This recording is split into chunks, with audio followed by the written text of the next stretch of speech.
Salut à tous. Aujourd'hui on va causer de plein de choses. Qu'est-ce qu'on a reçu déjà en pièces? Alors de chez RC Fast Cars, on a reçu plein de pièces Arma, puisqu'on va refaire un petit peu le talion du nain d'atelier. Les portes fusées au bout d'un an ou deux là qui commencent à se déclipser régulièrement. Il faudrait que Arma copie un petit peu chez Traxxas. Traxxas ils ont eu la bonne idée de mettre une bague en métal à l'arrière autour de la rotule. Ça évite la dilatation. D'un autre côté, comme dit, c'est peut-être pas plus mal, ça évite de casser plus loin. Mais moi, sur le Crétonneau XB, quand il faisait vraiment chaud à 35 degrés, ça sortait vraiment tout seul tout le temps. Une cellule de frein arrière, des triangles KO. On a pris aussi des triangles pour Crapouille, puisque Crapouille qui m'a acheté le Talion XB a découvert les sauts. Et ça l'éclate. Il sait que ça va arriver au vrac, mais c'est pas grave, donc il commande des pièces à l'avance. C'est ça. Quand tu veux sauter, tu sais que tu vas casser, faut prévoir le budget. Il y a de plus en plus de gens qui m'écrivent, ouais, j'aurais une voiture pour un petit budget qui est solide pour faire des sauts. Et ils se disent, je suis débutant, j'ai un petit budget, je veux faire des sauts. Donc ça, ce n'est pas compatible. Petit budget, saut, ça va pas ensemble. Petit budget, débutant, c'est chaud aussi. C'est chaud parce que, alors, faut prendre un véhicule, on va dire, dans les 200-300 euros. C'est pas évident de trouver quelque chose. Vous l'avez vu, on a essayé plein de véhicules entre 200 et 300 euros. Le souci, c'est que ces véhicules sont faits pour se promener. Façon de parler. Tu fais tes petits tours dans le champ, tes machins, tes petits sauts en longueur, en douceur. Tu vois, juste tu décroches du sol, tu reprends. Si tu promènes dans une forêt où il y a des racines, des ornières et des caillasses qui sortent, tu vas casser des pièces. Donc, débuter à ce budget-là, tu peux. Mais ne fais pas ce que nous on fait sur les vidéos. Tu vas pas pouvoir rouler fort, tu vas pas pouvoir essayer de rouler à 90 ou 100.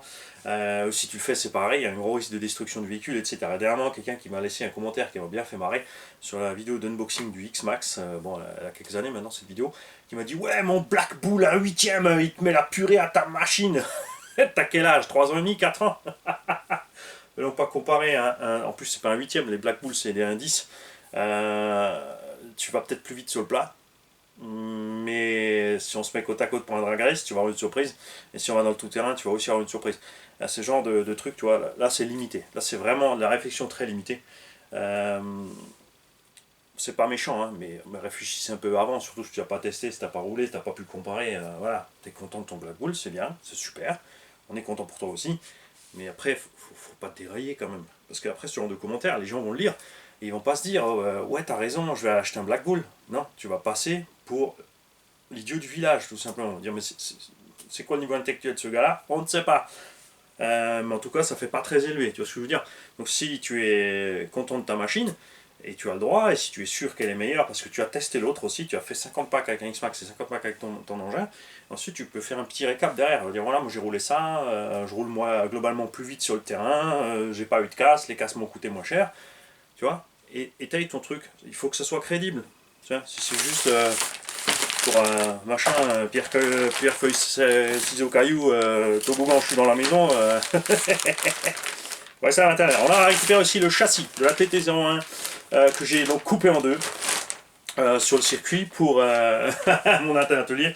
On l'avait réparé, mais il est plus à l'aise avec.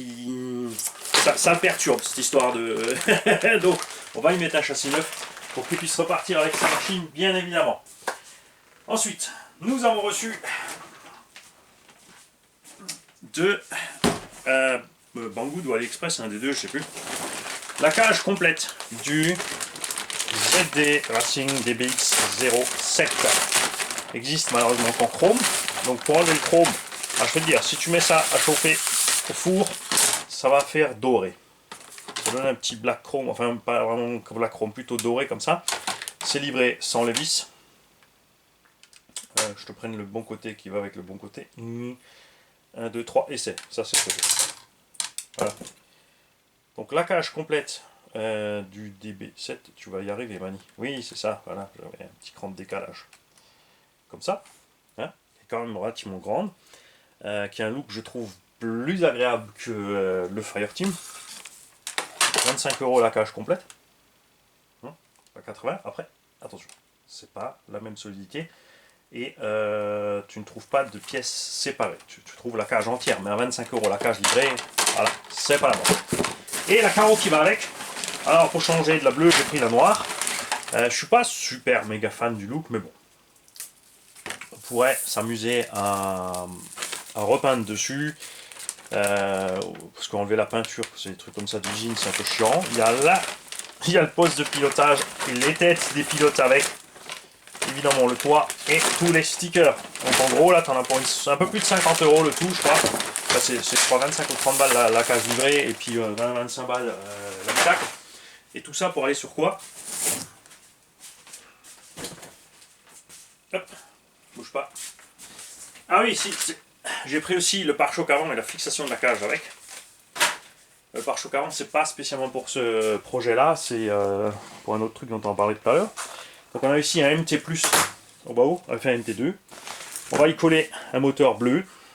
On va y mettre un vario bleu. Et on va y mettre un cerveau bleu. Hein, tu vas me dire, tu as pu prendre la cage bleue. Donc j'ai pris déjà. Alors j'attends encore les roues. J'attends les roues du DBX7 avec le truc bleu. Mais je voulais pas le mettre la dernière fois. Et le plan est donc relativement simple. C'est de faire un Desert Buggy de ce au bas haut. Alors, concentration, mon petit mani, voilà. Hein, faudra évidemment modifier un petit peu. Alors, dans l'idéal, s'il n'est pas trop lourd, je veux pas en faire un engin de bâche. On va mettre 6, voilà, il va quand même mettre dans les 6 kg et des brouettes. Hein, donc, on va modifier ici un peu la cage, je pense, parce que je veux quand même la descendre assez bas. Et si je coupe un petit bout ici, j'arriverai à passer sur le backlipo. Le backlipo dépassera un peu. Moi, ça m'est égal. Je ne suis pas en train de faire du scal. C'est juste le look global qui devrait être, on l'espère, sympa. On va essayer là, quand la cage sera assemblée. On posera aussi sur un Fireteam ou un Mojave pour voir un peu ce que ça donne. Tout simplement. Ensuite, donc, il faudrait que je me décide à aussi monter cette cage, le Virus 4.2, sur un de mes buggy. Parce que j'ai le Serpent, j'ai le Hyperstar, le VS2. Le problème, c'est que le VS2, ce que m'a fait Bertrand, LB Painting, c'est tellement chouette. Et le look de cette carreau, vraiment, au look du Timasso RC8B, j'aime ça, j'ai pas envie de changer. Le Hyperstar, c'est pareil, j'aime sa ligne, je veux qu'il reste léger, donc mettre la cage, c'est dommage. Le Serpent, peut-être, ouais, on va mettre ça sur le Serpent, ça protégera aussi la tourelle avant. Le truc, c'est que quand c'est dessus, après, devant, t'as rien. Donc, on va voir ce qu'on va faire. Soit on va réussir à adapter le pare-choc du DBX7 devant. Sinon, je passerai sur un truc genre RPM. Il faut quand même lui faire un truc devant parce que le nez, là, est coupé net. Ça va pas forcément avec ses roues. Évidemment, on mettra des roues peut-être un peu plus massives, un peu plus grandes. Comme ceci, par exemple. On a donc les Badlands MX HP 210 qu'on a reçu d'un tonton. C'est livré avec des hexas de 12. J'ai monté les 17 avec offset dessus. Ce qui fait que on sera monté à peu près là. Donc on va gagner, regarde, en largeur. Tu vois, comme ça. Je sais pas si ça sera assez large ou s'il faudra peut-être encore mettre un tout petit peu de offset. Mais ça ferait un DB en taille 1.8. Donc plus petit que le Raptor et compagnie. Aussi un peu plus léger évidemment. Bon là niveau prix du total, c'est sûr c'est plus gérable. Enfin, c'est pas rentable. T'achètes l'engin, t'achètes la cage, t'achètes les roues, t'achètes les hexagones à part. Faudra peut-être quand même encore des élargisseurs, tu vois. Et aussi ce qu'il faut voir évidemment, si on met des roues plus grandes et que l'engin devient un peu plus lourd, ça sera l'étagement. Parce que là on a le moteur de 68 qui est vers l'avant. On est super content de ce moteur quand même. Hein. Ça franchement. En 4S dans le TT c'est cool, et en 6 avec les roues plus petites pistes c'est cool aussi. Bon, j'ai quand même hâte de refaire les essais. Vous avez vu, j'ai équipé les 3 buggy avec des méchants crampons. Donc là on a mis, d'ailleurs j'arrive plus à lire ce qu'il y a dessus, des Predator made in Italy, donc c'est alors c'est du SP ou du PMT dans ce cas là. a juste écrit Made in Italy Predator. Mais je sais pas ce que c'est. Mais j'aime bien ça. C'est du. Tu vois. C'est vraiment le minimum du crampon que j'aime bien avoir sur un buggy. Pour aller faire le kiki dans la pelouse. C'est sûr, sur un circuit moquette, tu ne me montres pas ça. Ça y est, ça tient plus. Elle boude. Bon, bah, tu vas rester là. En attendant. Sur le Hyperstar. Voilà, j'attends encore d'autres jantes. Je vais les redécoller et mettre sur des autres jantes. J'ai commandé des jantes au Bao de VS2. C'est tellement plus beau pour utiliser les roues que j'ai reçues de par un passe-partout. Là, on n'a aucune idée de la marque. C'est peut-être encore écrit derrière. Si, c'est des scraps.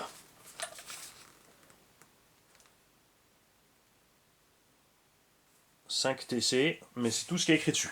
Ça n'existe plus, mais c'est pareil. Hein. On est déjà dans le crampon cross, tu vois. J'aime bien le look cross, j'y peux rien. Et là-bas, évidemment, on a mes SP sur les jantes d'origine du Bao. Donc je ne sais pas encore ce que je vais faire de cette cage. Elle irait bien aussi, si vous posez la question, si vous prenez un DR10 en kit. Donc vous avez la super barre stable à l'arrière. Le kit est très bien fait. Attention, comme dit, pensez que les amortos sont un peu plus courts quand même que sur les SC. Tu vois, ça va bien dessus aussi si tu veux donner un look un peu plus buggy de roue motrice. Mettra peut-être même, ouais, tu vois, ça va être chaud.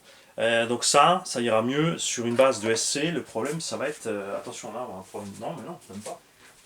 Je dis des bêtises, mais non, on n'aura pas de problème d'anthrax puisque un SC110 à 325 mm d'anthrax, en gros, hein, 320, 330. C'est donc équivalent au buggy 1/8. Résultat,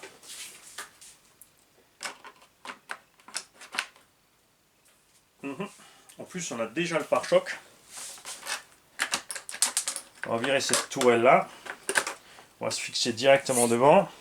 Bon, pare-choc est peut-être un peu extrême. Je dirais que le pare-choc du DR10 ira mieux. Hein. Enfin là c'était sur Timasso, après sur les autres marques il faudra trouver ce qui va bien.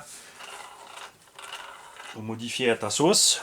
À l'arrière on y met, on laisse ces roues là, mais derrière on met les paddles puisqu'ils sont la même taille que les roues avant des SC. Tu vois, ça pourrait être pas mal dit aussi. Hein. Ouais. J'aime bien, en ce moment j'aime bien ce petit style. Cet été je crois que je vais explorer un peu plus tout ce qu'on peut faire avec du pneu paddle.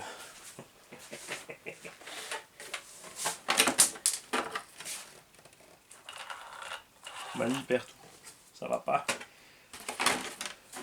Bien. De l'autre côté c'est dommage pour mon petit SC parce que je l'aime vraiment comme il est.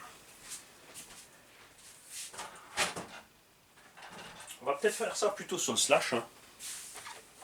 C'est vrai que sur le slash, plus comme il est méchamment haut au milieu, ça lui donnera vraiment une impression de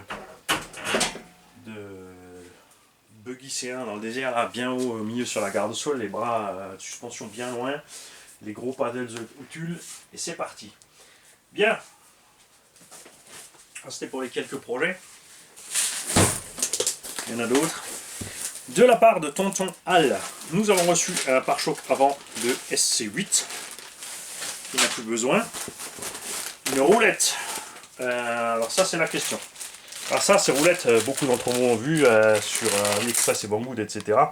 Bon, je ne l'ai jamais acheté, je vous ai déconseillé à tous de l'acheter parce que c'est extrêmement lourd. Il y a un petit ressort, ouais, ça amortit un peu l'impact quand tu vas dessus, mais de l'autre sens, tu n'as rien pour protéger non plus. Et on va te la peser pour que tu te rendes compte. Il y a différents modèles, il y en a pour mettre au cul du Seine Reaper. 180 grammes la roulette quand même, hein. Accroche-toi mon gars. Il y en a pour mettre au cul du Seine Reaper, il y en a pour mettre au cul du Erevo et tous ces engins-là. Donc Tonton Al, est-ce que tu peux nous dire laquelle c'est? Est-ce que ça va sur le Reaper, le Erevo? Ils en font aussi pour certains Armois, je crois. Mais ouais, c'est trop lourd, c'est du délire. Hein. C'est vraiment des mini roues de skateboard montées sur roulement. T'as les ressorts dedans. C'est fait en pomme, je pense. Au POM, mais ouais, c'est overkill. Résultat, souvent les gens les redémontent très rapidement. Un paquet de Ziploc. pour emballer tout ce qui vient. Et en bas, j'ai 2 cm de... Ça, c'est génial. Est-ce que tu peux nous dire si c'est du plexi, du macrolon, de l'ABS, du je ne sais pas quoi, en épaisseur 2 mm? Ça, c'est géant. Alors avec ça, qu'est-ce que tu peux faire? Tu peux faire des choses qui sont pas trop lourdes et hyper efficaces, comme des protections de châssis. Prenons un petit peu de ces châssis. Bon, ça c'est un châssis plastique, mais... Tu vois, c'est ton buggy Truggy 1.8. Tu découpes juste la forme de ton châssis. Tu perces quelques trous au niveau des fixations essentielles. Tu fraises. Tu mets des vis évidemment plus longues, puisque tu mets une plaque de 2 mm, donc il faut rallonger tes vis de 2 mm. Et tu as une plaque qui va te permettre de glisser facilement sur les obstacles. Encaisser pas mal de chocs. Si le plastique c'est quand même mou, donc ça absorbe une partie de l'impact. C'est pas vraiment lourd. Je une plaque comme ça, ça va faire quoi? 200 grammes, donc pour un châssis, il pourrait faire entre 80 et 100 grammes. Ah, quand même 400 grammes. Donc il faut avoir ça sur un châssis. Il te réduit peut-être 200 grammes la plaque, mais en bas. Donc c'est mieux pour la tenue au sol. Si tu peux pas faire un engin lourd, évidemment c'est pas l'idéal, mais tu peux faire que des morceaux aussi. Tu peux faire que des parties de skid. Mais un skid complet pour quelqu'un qui roule beaucoup dans tout ce qui est gravier et compagnie, ça peut être sympa. À un moment donné, sur certains véhicules, c'était pas la peine, puisque les châssis étaient pas chers, notamment Arma, V1, V2, V3, les châssis coûtaient 25-30 $. Donc tu t'amusais pas à mettre une protection à 10, 15, 20 $ en dessous, parce que tu bouffais ton châssis, tu changeais ton châssis, au moment, tu vois. Ça c'était bien, mais là, maintenant, il y a quand même beaucoup de trucs qui sont chers. Si tu as des châssis en 70-75 T6 par exemple, et que tu n'as pas envie de le massacrer, ce genre de solution est bien plus facile. Ça se trouve au magasin de bricolage. Ils nous ont même mis une 4 mm. 4 ou 5. Ah, là il y a quelque chose de noté dessus. PMAA extrudé. Donc, du PMAA, je ne sais pas ce qu'est le PMAA. C'est pas mon domaine. Construction plastique. Hein. Je n'ai pas de diplôme d'ingénierie, développement chimiste en plastique comme certains qui font des petits mélanges avec différentes sauces dans leur cave pour faire des trucs. Et voilà, donc merci Tonton Al. Je rappelle que Tonton Al a à vendre un Savage XS. Mais j'avais prévenu, ça serait très dur à vendre parce que c'est très boudé. C'est très très cher. Et finalement, c'est vrai qu'il a quasiment 2 machines à vendre. Ils vendent le lot pour 400 €, des 2 machines entières. Enfin, il y a une machine plus une tonne de pièces de rechange, il y a des options, tout ce que tu veux. Le problème, évidemment, et il en est conscient, c'est que Team Assault Rival, MT10, ça vaut 320 €. Et c'est 2 fois plus gros, et c'est tout aussi solide que ce petit Savage XS. Et ce petit Savage XS, si tu n'as pas le terrain adéquat, t'en fais pas grand chose. Il faut une pelouse très tendue, un parc, du sable, de la terre damée. La plupart des gens, c'est comme les Revo BXL et compagnie, tous ces petits 1/16e, 1/14e finissent la plupart du temps à rouler sur le goudron. Ça c'est un peu le revers de la médaille. Évidemment, quand c'est des prix comme les LC Racing à 200 € RTR en brushless avec la lipo et le chargeur, ça passe. Mais Savage XS, enfin pour moi, le prix est démesuré par rapport à ce que tu reçois. Sur ce, si tu compares, par exemple, on a le Raptor, le DR8, Really Raptor, DR8, DB8, tout ça, des FS Atom, qui sont quand même uniquement à 300, genre même hors promotion, hein. Là, à 300, même à 420 € franchement. Les versions FTX, tu les trouves à 400-420 € chez différents vendeurs, et voilà, ça vaut le coup. Dans ces gammes de prix d'ailleurs qu'on causait, il y a aussi le Virus 4.2 de chez Carson. Là j'ai moins confiance quand même, j'ai moins confiance, même si peut-être j'ai tort parce que ça pourrait venir de la même usine, vu les constructions, mais les cales de train aussi en plastique avec les vis cruciformes dedans. Mais j'ai pas envie de dépenser l'argent pour acheter un Carson Virus. Carson pour l'instant m'a jamais prouvé faire grand chose de... Il y a des marques comme dit qui font des trucs bien, et Carson, j'ai essayé déjà plusieurs Carson, j'ai eu plein de gens qui ont essayé plusieurs Carson et pour l'instant on n'est jamais arrivé à un résultat vraiment concluant. Ils font un buggy, ils font cette cage et ils font un buggy dans les 320-380 € pour débuter en 4S. Ça peut être sympa, ça c'est des bons engins de début, surtout comme dit si les pièces sont pas chères et facilement accessibles. Ça c'est le problème Carson, c'est l'avantage. de la machine Nocro-Badger chez FS, Conrad et chez FTX, c'est que tu trouves les pièces facilement et pas cher. Et chez Carson, c'est un rebadger allemand. Bon là c'est pareil, ils ont fait comme Obitech et plein d'autres, c'est-à-dire que c'est le chinois qui fabrique pour eux et eux ils ont le label, c'est-à-dire que tu ne trouveras pas la machine ailleurs. Ils ont payé l'exclusivité de la machine en fait. Le problème c'est que justement tu es coincé niveau pièces. Et s'ils l'ont pas facilement ou autre, c'est un problème. Et Carson a aussi prouvé avec le temps, ça c'est la raison principale pour laquelle je boot Carson, c'est que ils font comme Horizon Hobby. Ils te font un modèle, dispo 2-3 ans, et d'un coup, plus rien. Et quand ils arrêtent de fabriquer, plus de pièces non plus. Ils avaient fait la CY comme ça avec une carrosserie Porsche qui était magnifique, une 934. Le châssis n'était pas terrible, la machine pas terrible, la carreau magnifique, les jantes magnifiques. Et au moment où ils ont commercialisé ce truc, pendant 2-3 ans, cette machine était boudée et ils ne comprenaient pas pourquoi. Alors que impossible quasiment de trouver des pièces alors que cette machine venait de sortir et est commercialisée. Alors tu dis, bon, au début, ok, au bout de 6 mois, 1 an, 2 ans, toujours pas de pièces. Quand tu voulais chercher, tu trouvais rien, donc finalement, les gens n'ont pas acheté, tout simplement. Ils ont vendu une quantité négligeable de ces voitures, et c'est dommage. Enfin, c'est pas dommage pour la voiture parce que c'était vraiment pas bon. Ils se sont basés sur un buggy 1.8 qu'ils ont rallongé en 1/5.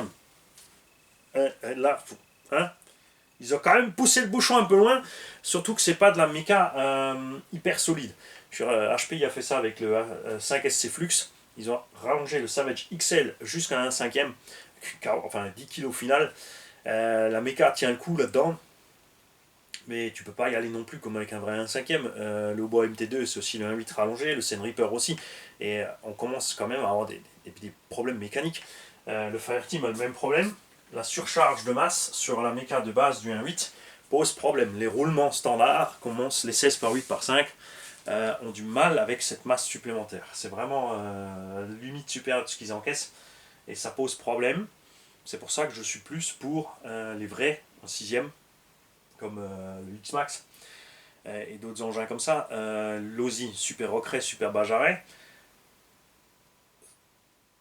Ce Losi a la meilleure transmission 1/6 du marché depuis des décennies, à savoir que c'est celle qui vient, enfin pas depuis des décennies, depuis des années, qui vient de la Losi R8. Je ne sais pas qui est le fabricant de ce modèle, c'est pas Losi, hein, c'est un sous-traitant, mais les diffs, il y a 3 diffs à glissement limité dans la Losi R8, des noix de cardan traitées et durcies, les cardans c'est pareil, je n'ai pas réussi à flinguer la transmission de ma R8, je roulais en 12S, j'ai envoyé le machin à 160-170, sans problème. Je parle pas de VMAX speedrun, hein, je parle de vitesse constante, jouable, roulable. Cette transmission s'est mise dans le Super Rockray, Super Bajaret. Les versions 1, on n'était pas content pour le reste de la méca autour. Mais dans le 2, en plus, ils sont passés surtout sur le Super Bajaret, sur le Super Rockray, sur des cardans télescopiques plastiques. Le croisillon en métal et le télescope est en plastoc au niveau des roues avant, puisqu'à l'arrière c'est fixe. Hein. Mais si tu prends 3 de ces diffs et 4 de ces cardans télescopiques et tu mets ça dans un MT16, mets ta vie que l'Osi là peut faire vraiment méchamment un carton. Si ils suivent sur le plastique qui va constituer la machine derrière, s'ils font des triangles assez balèzes. Franchement, 4 triangles méchamment balèzes, châssis bien pensé qui peut flexer un minimum mais sans se tordre dans tous les sens. Et surtout pas un fond plat. Non, on veut surtout pas un fond plat. Et les 3 diffs comme ça à glissement limité dedans, ils ont sous la main de quoi faire. Je pense pas qu'ils vont le faire parce que ça c'est le gros problème Horizon Hobby. Horizon Hobby a racheté plein de marques, donc elle fait ce qu'il faut pour qu'aucune marque ne concurrence l'autre. Ils ont Arma pour faire le Kraton et le Fireteam, toutes ces choses-là, donc ils délaissent leur propre Monster Truck, le 3XL, à qui il faudrait une simple évolution justement de cardan télescopique. C'est vraiment couillon quand même. Hein. Et ils ont racheté Batera, Axial, plein de marques, donc ils ne se concurrencent pas les uns les autres. Chaque produit fait une gamme différente pour un grand étalage. Le problème évidemment, c'est que du coup il n'y a pas de concurrence. Il ne reste plus grand chose en concurrent, il n'y a que Traxxas en face, donc les prix montent. Les prix montent chez les uns et chez les autres parce qu'on se retrouve avec ce manque de concurrence. bien sûr, on a des engins comme les FS là en ce moment qui marchent bien, Buggy, le Truggy, tout ça. Ils n'ont pas la solidité de ces engins-là. Comme dit, c'est au niveau Arma V2, V3 ou Coralie. Sauf que Coralie c'est beaucoup plus cher. Ce que je veux dire, c'est que la Coralie n'est pas plus solide. Au niveau des diffs, ouais, en cours, j'ai pas cassé de diff sur ce petit DR8.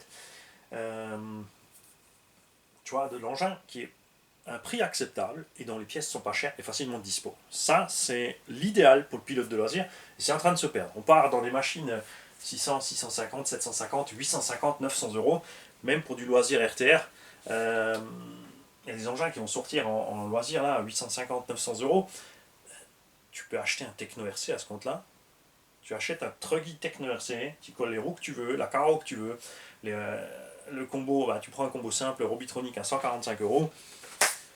T'as un poil plus cher, mais t'es sûr de ce que t'as par contre. Et là, ça commence à coincer. Tu vois, là, ça, on perd les pédales et c'est vraiment dommage. Horizon B est une mauvaise chose pour la RC depuis longtemps. Ils avaient racheté l'Audi à l'époque, ils ont failli couler l'Audi. Ils ont coulé Vatera, ils ont coulé plein de choses. Ils ont pris les hélicos à ligne et compagnie. Là, ça va encore, mais voilà. Ils se sont fait rattraper par d'autres concurrents. Je suis vraiment pas fan de ces gros lobbies. Eux, ce qui les intéresse, c'est le fric. Ça s'arrête là. Là, maintenant, ils ont racheté Arma et vous voyez bien que Arma, depuis le V3, ça va plus. Alors, les produits se sont améliorés sur certains points, mais pas tout. Et on n'a plus de dispo de pièces et le prix des pièces s'envole. Et pour un engin qui est censé, justement, tu bâches, tu casses, tu répares, c'est précisément là qu'on veut des pièces pas chères. Donc moi, ça me plaît pas en ce moment ce qui se passe, et on ne parle pas de toute façon l'inflation globale, qui est juste hypothétique et boursicotée, et rien d'autre, ça on le sait. Il y a des riches qui se sont mis plein les fouilles pendant le Covid, qui ne veulent pas revenir en arrière et gagner moins que ce qu'ils ont gagné en plus pendant le Covid. Donc, eh ben hop, on met encore une couche, avec de belles excuses, tout ça. Évidemment, ça va se répercuter sur notre loisir, c'est pour ça qu'on en parle là. On ne peut pas toujours parler juste de notre loisir, de notre passion. Ah, c'est beau, ah, le petit poney, ah, c'est quoi cette gélule, ah, tout est lumineux. Ouais, parce que arrêtez de bouffer du LSD. Hein. Il y en a qui franchement, ils ont l'impression qu'ils sont sous LSD avec leur loisir. Il y en a du réalité des choses quand même derrière. Et dernièrement, il y en a un qui m'a dit, ouais, tu critiques Kevin Talbot et RC Sparks. Ben, une critique, c'est pas forcément négatif, et puis j'ai le droit d'exprimer mon avis. Donc détends-toi, hein. Détends-toi, on a attaqué personne en plus. J'ai juste dit que je n'aime pas ce qu'ils font dans les vidéos à monter que 2-3 minutes et dire que c'est super beautiful, amazing parce qu'ils ont reçu la machine gratos. Voilà. Ils montrent rien, donc on voit rien, et même si des fois derrière, voilà, on te dit j'ai cassé ça ou ça ou ça, je veux dire, tu vois quand même, voilà. Je suis désolé, mais le dernier essai l'essai Unbox du Fireteam par Kevin Talbot, c'est pas une vidéo de RC. C'est pas une vidéo de RC. Je l'ai regardé parce qu'on m'a dit regarde ce qu'il fait avec. Donc bon, il balance le carton à l'escalier, c'est ses oignons, c'est dans un carton, les livreurs font pas mieux, dans l'avion il se passe pas mieux, ça je dis pas. Mais après on voit 3-4 minutes, à part l'envoyer en l'air, jusqu'à ce que tout soit tordu, donc il finit la vidéo, c'est bien, on a plié le châssis, on a plié les tourelles, la prochaine fois on passera sur du M2C. En fait c'est une pub pour M2C, pas pour Arma. Comme tant d'autres ont fait, et moi ça me plaît pas. Ça vous empêche pas de le regarder, d'être d'accord avec et de faire pareil. Voilà. Mais moi, c'est pas ce que j'ai envie de faire, ça me plaît pas, et je le dis. Tout simplement. Et c'est rien de méchant, c'est pas une attaque, il faut savoir que de toute façon. Bon, ces derniers temps, beaucoup moins, parce que là, il a vraiment pris énormément de notoriété, Kevin, mais jusqu'à il y a 2-3 ans, on discutait quand même une fois tous les 2-3 mois ensemble, et avec RC Sparks, une fois tous les 6 mois. Après, c'est des choses qui se perdent, c'est normal, parce que t'as pas le temps. Même moi, on est à 25 ou 27 000 abos là. Ça devient vraiment dur de parler avec tout le monde tout le temps et de suivre les autres chaînes et de tout voir. Hein, mais on reste tous dans la bonne entente. Détendez-vous, ça se passe bien, pas de panique. J'ai certainement oublié plein de choses que je voulais vous dire. Mais évidemment, je n'oublie pas les tombolas. Je veux juste finir les essais du ROG avant de finaliser ces tombolas. Il y a 2, 3, 4 nouveautés encore qui arrivent, voire 5. Mais on va répartir un peu, on va pas faire tous les week-ends parce que voilà, c'était sympa. Alors chez moi c'était rigolo de tous les week-ends de sortir une nouvelle bagnole, mais le problème derrière c'est le temps de l'essai. faut encore l'essayer. Et comme dit, on n'a pas envie forcément de faire qu'un seul pauvre essai et de donner voilà, juste l'avis préliminaire toujours. On a envie d'en faire un peu plus. Donc ça passe par plus de vidéos d'essai. Donc c'est pour ça que je suis revenu à cette vitesse de croisière de une vidéo atelier par jour, quand j'ai le temps, quand je peux. Et ensuite, 1 à 2 à 3 essais par jour, parce que c'est l'essentiel de la chaîne. Sans les essais, on ne peut pas parler d'usure, de fiabilité, de casse récurrente, de ce qu'il faut faire, ce qu'il ne faut pas faire, ce qu'on aime, ce qu'on n'aime pas. C'est bien beau de toujours tout déballer, de te raconter juste ce qu'il y a dans la notice et faire du show. Plein de chaînes font ça parce que vous aimez ça, les gens, c'est sûr, quand on fait de la vidéo unbox, ça marche. Donc il y a plein de chaînes qui se lancent là-dedans et qui voient que c'est ce qui marche et ils veulent marcher, donc ils essaient de faire un max d'unbox. Comme dit, je me suis pris aussi au jeu. C'est pas ce qui m'intéressait au départ. Je me suis pris au jeu, c'était rigolo, mais c'est pareil, à long terme, c'est finalement vraiment pas ce que je veux. Mais il fallait que j'essaie aussi pour pouvoir reparler. C'est rigolo de déballer, de découvrir des trucs, mais voilà. Derrière moi, ce que j'aime, c'est l'essai, parce que j'aime rouler, et ensuite voir vraiment où ça en est avec le modèle, comme avec le DR8 par exemple. Le VS2, qu'est-ce qu'on a roulé encore des masses. Bon, le MT, au bas où c'est sûr, il y a plein d'essais. Le T-Magic 16, on en a déjà plein. Les SR, on en a plein. Les X-Max, c'est sûr. Là, ça, c'est vraiment l'engin qui n'a plus à faire ses preuves. N'oubliez pas, les grosses échelles, c'est lourd. C'est lourd. Plus d'inertie. Moins de Vmax en général. Plein de gens qui me disent, ouais, mais un 8ème va plus vite. Ben oui, c'est bien. C'est vrai qu'elle va plus vite. Mais arriver dans le gros tout-terrain, tu verras que ta vitesse en plus ne te servira plus à rien face à la motricité hallucinante de cet engin. Ce qu'il faut, c'est avoir le terrain adéquat. Évidemment, si tu roules que dans une prairie à plat, sur une piste d'aéroport ou autre, on a un abonné notamment qui me dit ouais, j'ai pris le X-Max, mais moi je roule sur une piste d'aéroport, je me fais chier avec. Tout à fait compréhensible, je suis d'accord avec toi. C'est pas du tout maniable face à un petit buggy 1/10. Parce que normalement, il roule là-bas qu'un buggy 1/10, c'est en 3S. Le petit buggy 1/10 en 3S, tu peux y sortir un 100, 120. On le sait tous, évidemment, c'est le double de ce que fait le X-Max. Même avec le rapport long, il va arriver à un petit 485, mais évidemment, la conso va suivre. Là, ça ne sera pas la maniabilité, c'est un MT, tu ne peux pas le rabaisser spécialement, sauf si tu fais une modif. Il n'y a pas de bar stable, sauf si tu en achètes avec les triangles qui vont avec. Chez Outracing par exemple, mais voilà, c'est pas l'engin pour rouler sur plat. On a fait celui-là avec les roues un peu plus petites, parce qu'on a quand même beaucoup de prairies ici, selon les saisons utilisables ou pas. Le X-Max, il faut du gros terrain. La forêt, piste de cross, chantier, etc. pour vraiment en profiter. Et après, il y a des gros engins comme par exemple le DBXL2 qui, eux, seront plus à l'aise, c'est vrai, sur justement précisément la prairie et compagnie, et qui ne seront pas du tout à l'aise en forêt, où leur masse va leur poser problème. Comme le Kraton et le Outcast 8S, c'est pareil, leur masse supplémentaire leur pose problème au niveau des triangles et compagnie, et de la maniabilité, tout ça. Si vous voulez du 1/5 maniable, MCD. Ça roule comme une 1.8, si tu mets 12S dedans, je te promets, ça, c'est le truc. Si tu veux une grosse machine rapide et maniable, tu prends un buggy MCD. Tu cherches pas plus loin. C'est sûr que le DBXL est beau.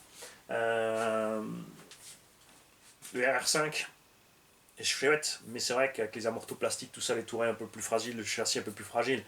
Bon, il est moins cher aussi, à 900 € à peu près. Il fait déjà un super boulon 12S. Vous avez vu, on a fait test, on l'a pas économisé, on l'a envoyé comme un X-Max. Hein, il a passé les épreuves sans problème.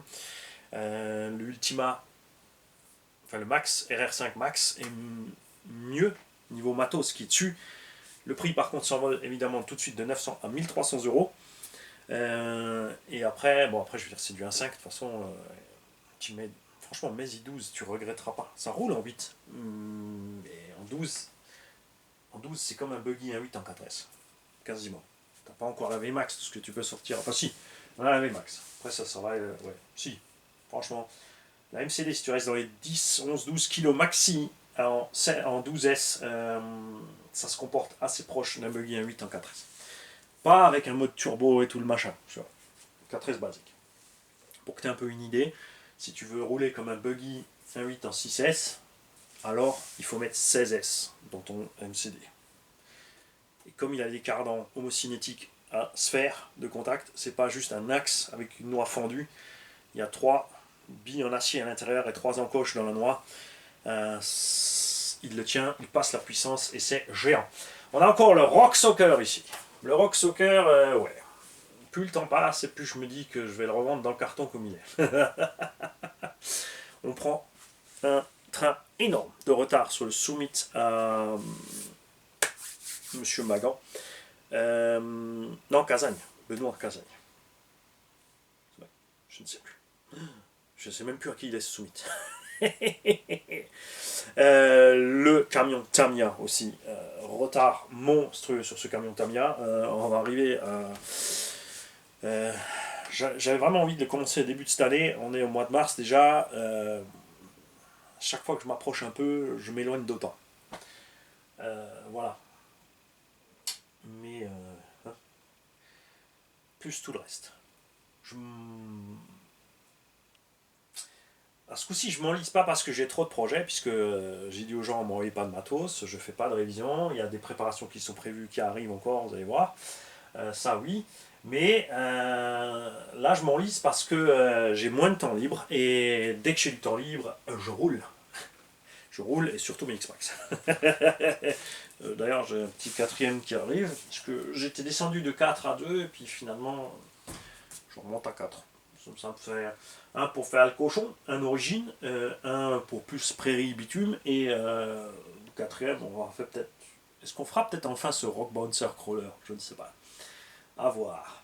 En tout cas, plein de choses en vue. Je répète, ne paniquez pas, il n'y a pas d'annonce de vente de sites, de trucs. Quand je vendrai du matos, vous aurez une vidéo vente. On expliquera ce qu'on vend et le matos avec. Il faudra bien écouter les vidéos parce qu'il y en a certains qui vont se dire ah ouais, ah mais le prix, écoute bien parce qu'il n'y a pas que la voiture, il y aura le matos avec.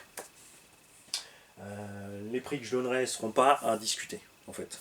Il y a des gens aussi qui s'obstinent. Pour eux, il faut qu'une annonce ait un prix. Mais comme je te le répète encore une fois, si je mets un prix, les gens vont arriver et vont voir le prix affiché à 350, ils vont déjà se dire ouais, je vais l'avoir à 300, je vais négocier. Alors si je te donne pas de prix, tu vas me contacter parce que tu es intéressé, tu es alléché par ce que tu as vu. Après, t'es pas neuneux quand même. Tu sais ce que ça vaut en neuf, c'est pas pour rien que tu le cherches en occasion. Donc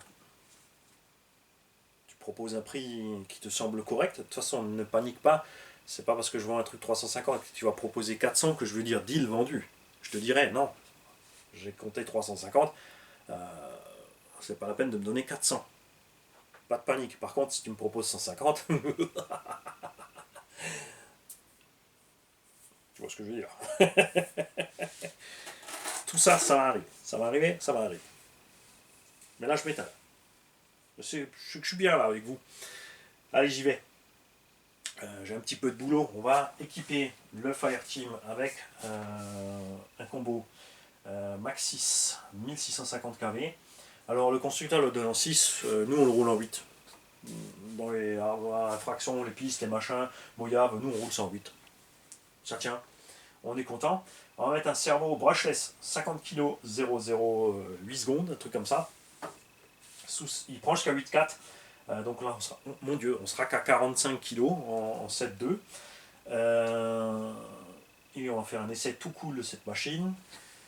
Je vais ressortir les buggy puisque j'ai toujours pas pu rouler mes buggy depuis que j'ai modifié mes combos. Et quand j'ai fait ça, j'ai oublié un truc. Alors, parce que j'étais tellement content en 4, c'est vrai que le serpent suffit en 4 comme il est sorti de la boîte, large. Le VS2 avec le combo 4S qu'on a mis dedans, on était super à l'aise, franchement génial. J'avais presque envie de le laisser dedans, mais je voulais faire le Hyperstar le plus léger possible, donc on a passé ce combo dans l'Hyperstar. Dans l'Hyperstar, on avait un moteur en 74, en 1800 kV. Là, en 4S, c'était un peu trop juste. On aurait pu monter le pignon ou autre.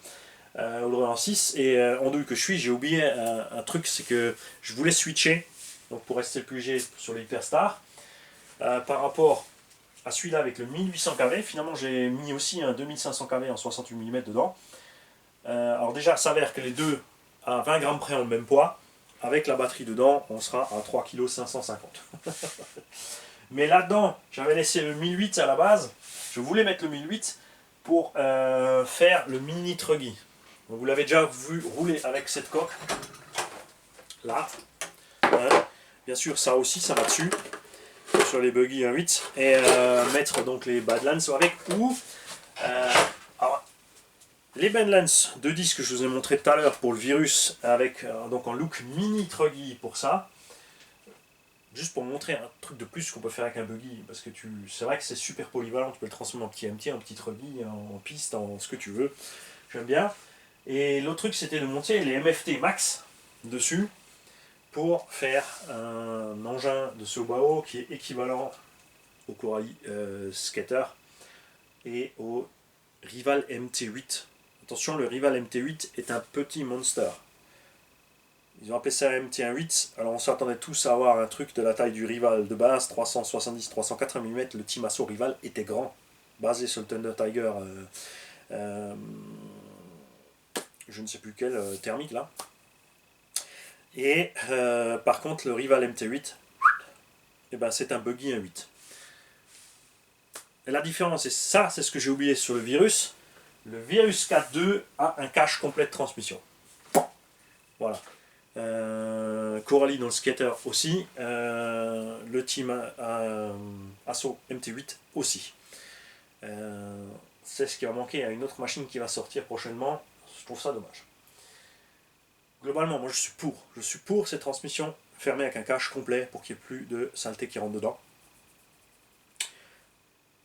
Ça évite des casses pignon couronne et surtout des casses moteurs. Surtout, par exemple, sur la gamme Arma, on a vu beaucoup de gens tordre les axes moteurs parce que ce pignon qui ne peut pas se barrer de là, il est monté sur un méplat, quelque chose passe dedans, bah, tu tords l'axe moteur, t'exploses pas forcément le pignon, la couronne. C'est pour ça que je reste un grand fan des couronnes plastiques. Bien larges, bien épaisses, le pignon dessus en acier frité. Si quelque chose passe dedans, ça s'arrête là, tu as rectifié une couronne à 5 ou 10 balles. Ça tient pas à tous les stress non plus. Selon le montage sur le véhicule, les couronnes plastiques vont bien sur les engins légers et les engins qui ont une boîte de réduction, comme le REVO, le Team Magic E6, le Hobo MT, ce genre de choses, même s'il n'en a pas dessus. Mais les engins comme ça avec des boîtes de réduction, ça va beaucoup mieux pour ces couronnes plastiques. Le Max, Traxxas Max aussi, a ces couronnes plastiques. Là, j'en ai équipé, je roule en 6S, il fait 6 kg le bordel avec les Jetco dessus. La couronne plastique ne bronche pas. Ça fonctionne. Bon, maintenant j'y vais. Allez, au boulot, Mani. C'est pas tout. J'ai celui-là équipé. Qu'est-ce que j'ai encore à faire? C'est pas tout ce que j'ai à faire aujourd'hui. J'ai encore quelque chose là-haut à vous montrer. Il y a les deux autres qui arrivent. Bref, je m'y perds. On refera aussi un essai avec la Hyper VT sans le mode turbo et avec des ventilos sur le moteur. On l'a vu le dernier essai. On a eu une coupure. Mais je pense que c'est uniquement dû à un petit gravier qui est passé dans la transmise. Mais on a quand même viré complètement le mode turbo. On a mis des doubles ventilos moteurs dessus. Et parce que ce qu'on veut, c'est un engin endurant.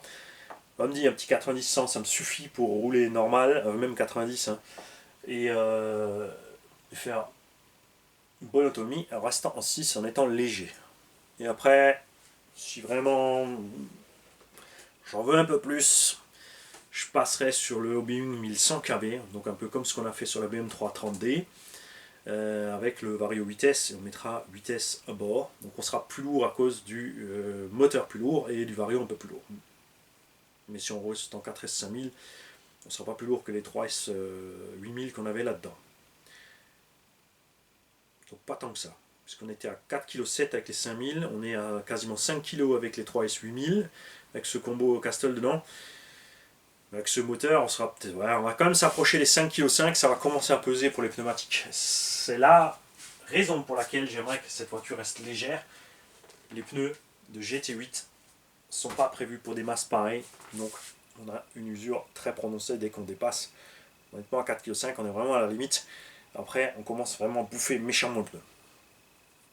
Salut.